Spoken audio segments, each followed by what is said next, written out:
नमस्कार मित्रांनो, पुन्हा एकदा तुमचं स्वागत आहे इन्फो मराठी 24 या यूट्यूब चॅनलवर। मित्रांनो, डीए वाढीची घोषणा कधी होणार आणि पगार किती वाढू शकतो याबद्दल एक अत्यंत महत्त्वाची बातमी आलेली आहे। बातमी आहे डीए वाढीची घोषणा कधी होणार, एवढा वाढू शकतो पगार, अपडेट आले। मित्रांनो, नेमकं काय आहे या बातमीमध्ये आपण नक्की बघूया। पण त्याआधी जर तुम्ही आपल्या चॅनलवर नवीन असाल तर चॅनलला सबस्क्राईब करून बाजूला दिलेल्या बेल आयकॉनला नक्की क्लिक करा। व्हिडिओ जर कामाचा आणि महत्त्वाचा वाटला तर व्हिडिओला लाईक करून आपल्या मित्रपरिवारासोबत नक्की शेअर करा। आणि हो मित्रांनो, व्हिडिओला शेवटपर्यंत नक्की बघा, जेणेकरून तुमच्याकडून कोणतीही माहिती सुटणार नाही। मित्रांनो, केंद्र सरकारच्या कर्मचाऱ्यांना मिळणाऱ्या महागाई भत्त्यात म्हणजे डीए मध्ये वर्षातून 2 वेळा म्हणजे जानेवारी आणि जुलै महिन्यात वाढ केली जाते। महागाईच्या दरानुसार सरकारी कर्मचाऱ्यांच्या वेतनात सुधारणा होते। सरकारी कर्मचाऱ्यांना महागाई भत्ता मिळतो तर निवृत्त कर्मचाऱ्यांना महागाई दिलासा दिला जातो। मित्रांनो, डीए वाढ कधी जाहीर होईल याबद्दल आपण बघूया। मित्रांनो, केंद्र सरकारचे कर्मचारी आणि निवृत्त कर्मचारी महागाई भत्त्यातील डीए वाढीची आतुरतेने वाट पाहत आहे। विविध माध्यमांच्या अहवालानुसार सरकार 2% वाढीला मंजुरी देण्याची शक्यता आहे। असा अंदाज आहे की सरकार या महिन्याच्या शेवटपर्यंत डीए मध्ये 2% वाढ करू शकते। त्यामुळे सध्याच्या 53% डीए वाढून 55% होईल।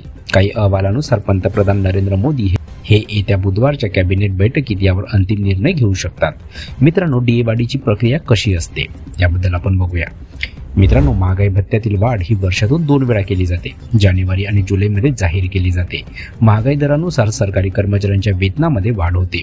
महागाई भत्ता हा केवळ सरकारी कर्मचाऱ्यांना दिला जात नाही, तर निवृत्त कर्मचाऱ्यांना महागाई दिलासा डीआर म्हणूनही लाभ दिला जातो।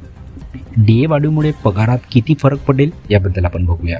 मित्रांनो, 2% डीए वाढीमुळे एंट्री लेवल म्हणजे नवीन भरती कर्मचाऱ्यांच्या वेतनात चांगली वाढ होईल। जर एखाद्या कर्मचाऱ्यांचा मूळ पगार 18,000 रुपये प्रति महिना असेल तर सध्या 53% डीए प्रमाणे त्याला 9,540 महागाई भत्ता मिळतो। 2% वाढीनंतर डीए 9,900 रुपये होईल, म्हणजेच पगारात एकूण 360 रुपयाची वाढ होईल। मित्रांनो, जर डीए मध्ये 3% वाढ झाली तर महागाई भत्ता 10,080 रुपये होईल आणि पगारात 540 रुपयाची वाढ होईल। ही वाढ 1 जानेवारी 2025 पासून लागू केली जाण्याची शक्यता आहे। मित्रांनो, डीए वाढीचा मागील निर्णय 1 जुलै 2024 पासून लागू करण्यात आला होता। त्यावेळी 3% वाढ जाहीर झाली होती। त्यामुळे डीए मूळ पगाराच्या 50% वरून 53% पर्यंत वाढला होता। निवृत्त कर्मचाऱ्यांना याच पद्धतीने महागाई दिलासा मिळाला होता।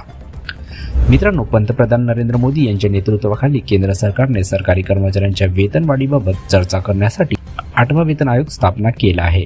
हा आयोग जानेवारी 2026 पासून लागू केला जाणार आहे। त्यामुळे सरकारी कर्मचाऱ्यांना वेतनात मोठी सुधारणा होण्याची अपेक्षा आहे। तर मित्रांनो, कशी वाटली ही कामाची आणि महत्त्वाची बातमी? जर बातमी कामाची आणि महत्त्वाची वाटली असेल तर व्हिडिओला लाईक करून आपल्या मित्रपरिवारासोबत नक्की शेअर करा। तसेच जर तुम्ही आपल्या चॅनलवर नवीन असाल तर चॅनलला सबस्क्राईब करून बाजूला दिलेल्या बेल आयकॉनला नक्की क्लिक करा। व्हिडिओ बघितल्याबद्दल खूप खूप धन्यवाद।